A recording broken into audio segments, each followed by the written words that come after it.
Abonnez-vous à la chaîne. RVE's Dorer. Et laissez un like. Aides la chaîne. C'est développeur. L'histoire commence dans une petite ville côtière en France, connue pour ses manoirs historiques et ses rues pavées qui s'étendent jusqu'à la mer. C'était un matin gris, de ceux où l'air semble plus lourd, et le vent souffle une touche de nostalgie à quiconque se promène dans la région. Au centre de la ville, il y avait une vieille auberge, la maison Pierrepont, gérée par la même famille depuis des générations. L'endroit, autrefois rempli de vie et de clients fortunés, était sur le point de fermer ses portes.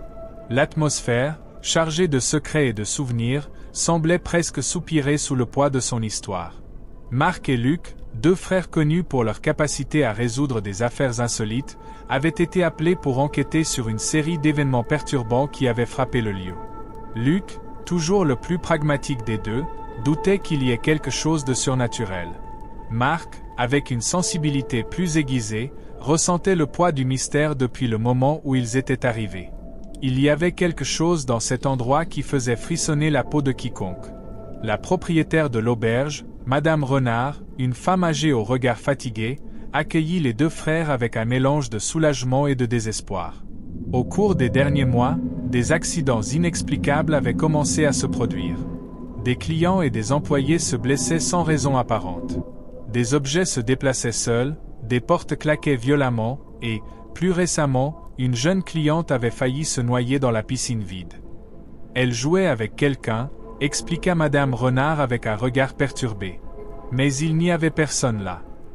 Marc et Luc commencèrent leur enquête en parlant aux quelques clients restants et employés. La sensation que quelque chose n'allait pas grandissait à chaque pas qu'ils faisaient. Il ne fallut pas longtemps pour qu'ils découvrent que l'auberge, il y a de nombreuses années, avait été le foyer de deux filles, Amélie et Claire, filles de l'ancienne propriétaire, Madame Pierrepont. Claire, la plus jeune, avait mystérieusement disparu à l'âge de 7 ans, et depuis, l'auberge n'avait jamais été la même.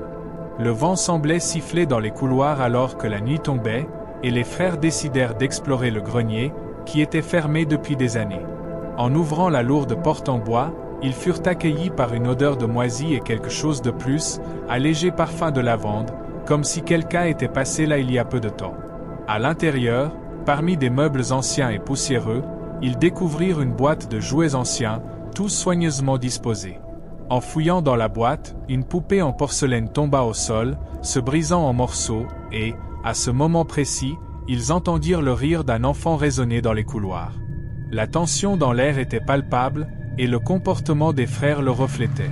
Luc, essayant de rationaliser, suggéra qu'il ne s'agissait peut-être que d'échos du passé, des souvenirs enfermés dans les murs du lieu. Marc, cependant, était convaincu que quelque chose de bien plus sombre était en jeu. L'auberge n'était pas seulement hantée par des souvenirs, mais par une présence réelle, et cette présence se manifestait de manière dangereuse. Le lendemain, les frères décidèrent de se concentrer sur Marie, la jeune fille de la cuisinière, qui avait mentionné une amie, avec qui elle jouait souvent à l'auberge. Lorsqu'ils l'interrogèrent, Marie décrivit son amie comme une fille qui sourit toujours, mais qui parfois devient triste. Son nom était Claire. Luc, encore réticent à accepter la situation, demanda à Marie si elle savait que Claire avait disparu depuis longtemps. Marie répondit, innocemment, que son amie n'était jamais partie. Elle était toujours là, attendant quelqu'un pour jouer. Au fil des jours, les incidents surnaturels augmentaient en intensité. Des vitres éclataient, des tableaux tombaient des murs, et la sensation de danger imminent devenait insupportable. Madame Renard, de plus en plus troublée, révéla qu'il y avait quelque chose qu'elle n'avait jamais dit à personne. Sa mère, Madame Pierrepont, pratiquait une forme ancienne de magie, un mélange de vaudou et de rituels celtiques, quelque chose qu'elle croyait protéger l'auberge et sa famille.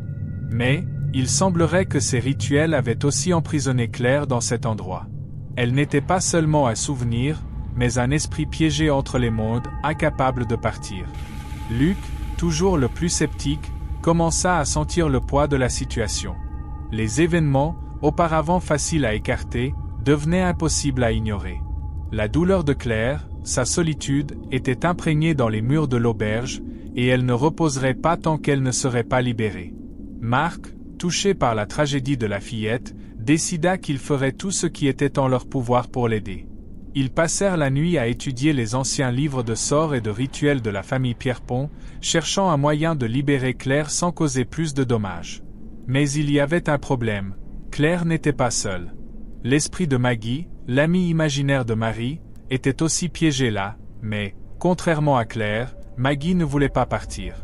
Elle était devenue une présence maligne, se nourrissant de l'énergie négative de l'auberge et des émotions de ceux qui entraient dans le lieu.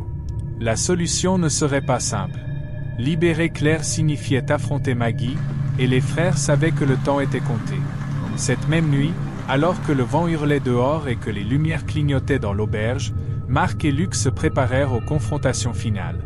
Ils savaient que la bataille ne serait pas seulement physique, mais aussi émotionnelle. Maggie, aussi maligne soit-elle, n'était qu'un enfant perdu, tout comme Claire.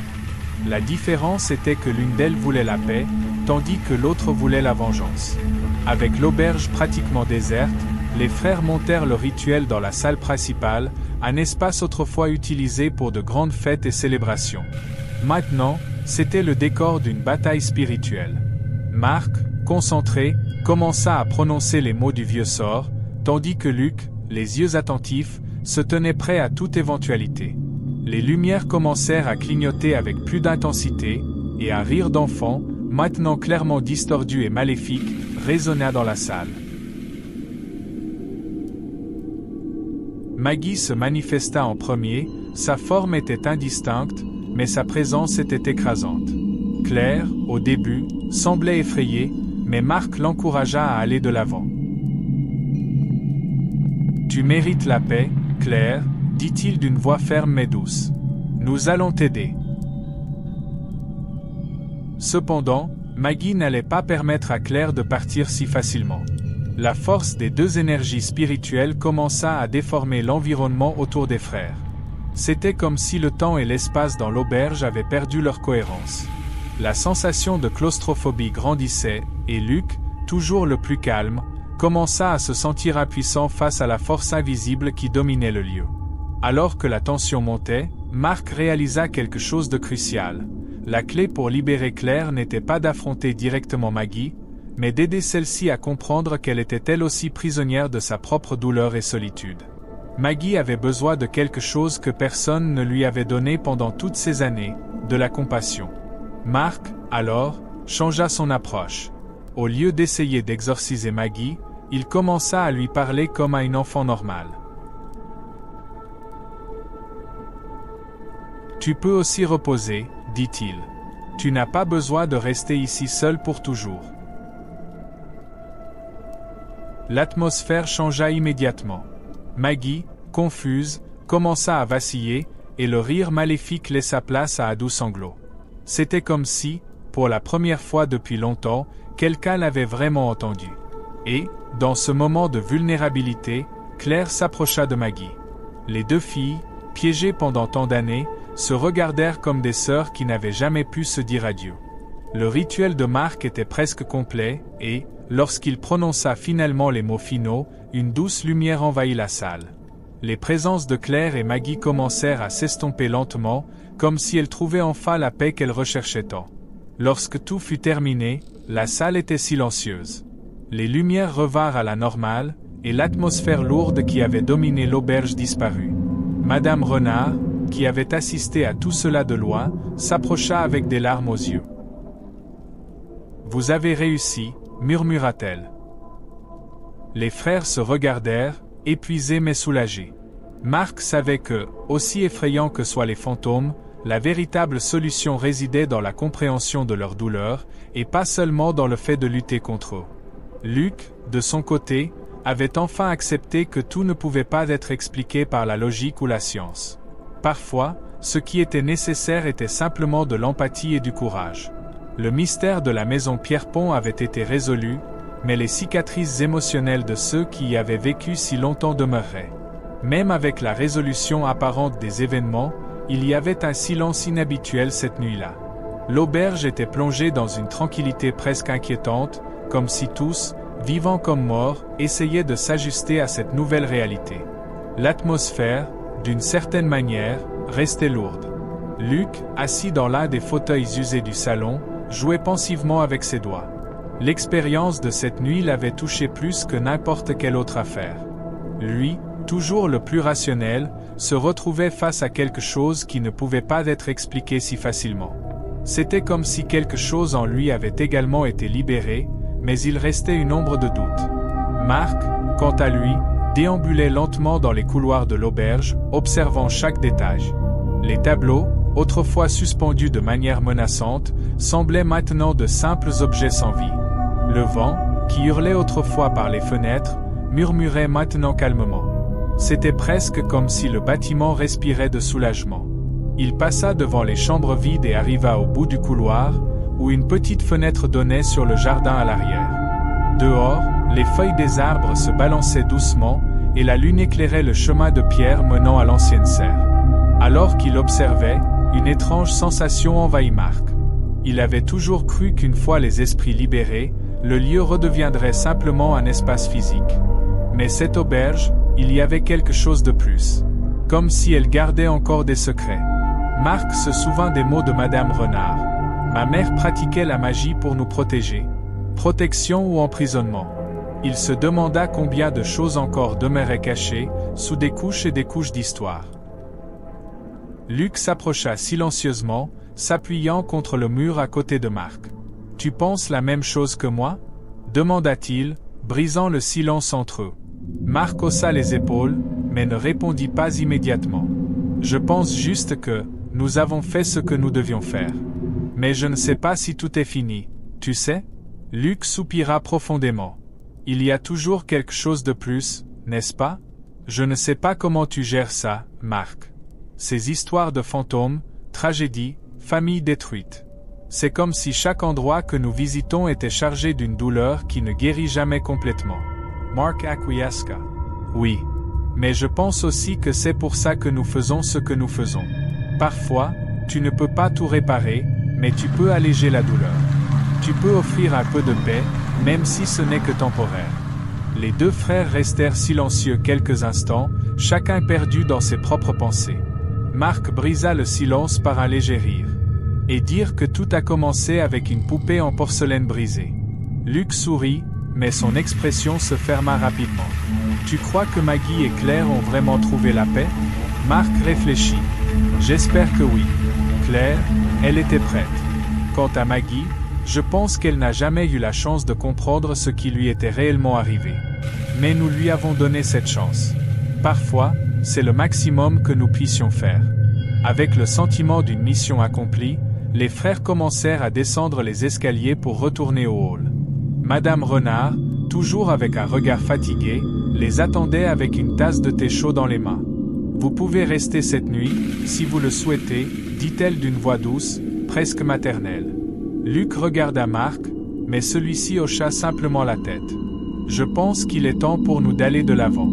Mais nous vous remercions pour l'offre, » répondit Marc avec un sourire gentil. « Et si quelque chose d'autre se produit, vous savez où nous trouver. » Madame Renard acquiesça, sans rien dire.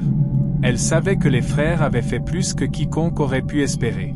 Mais elle savait aussi, dans son cœur, que l'auberge garderait toujours des secrets. Certains endroits ne peuvent tout simplement pas laisser le passé derrière eux, et la maison Pierrepont était l'un d'eux. En sortant de l'auberge, l'air de la nuit était frais, presque régénérateur. La voiture des frères était garée juste devant, sous la lumière jaunie des vieux lampadaires.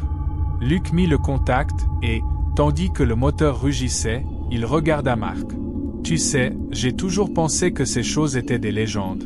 Mais maintenant, de plus en plus, il semble que le monde en soit rempli. » Marc sourit en coin. « Le monde est plein d'histoires. La question est, lesquelles sommes-nous prêts à croire ?» Alors qu'ils empruntaient la route sinueuse qui les menait hors de la ville, les lumières de l'auberge s'évanouirent dans le rétroviseur. Le ciel étoilé semblait une promesse que de nouveaux mystères, de nouvelles douleurs, et peut-être de nouvelles guérisons attendaient les frères ailleurs.